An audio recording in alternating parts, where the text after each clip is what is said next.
ജീവിതത്തിൻ്റെ വിലയെന്താണ്? ഗുരുവിനോട് ശിഷ്യൻ്റെ ചോദ്യമാണ്.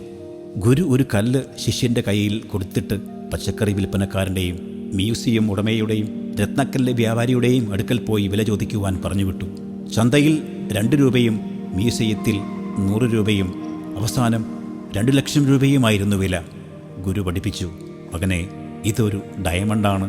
അവസാനം കാണിച്ച ആൾക്ക് മാത്രമേ ഇതിൻ്റെ യഥാർത്ഥ വിലയറിയൂ. നമ്മുടെ വിലയറിയുന്നവരുടെ കൈകളിൽ നമ്മെ സമർപ്പിക്കുക എന്നതാണ് ജീവിതത്തിൻ്റെ ഏറ്റവും വലിയ വിജയം.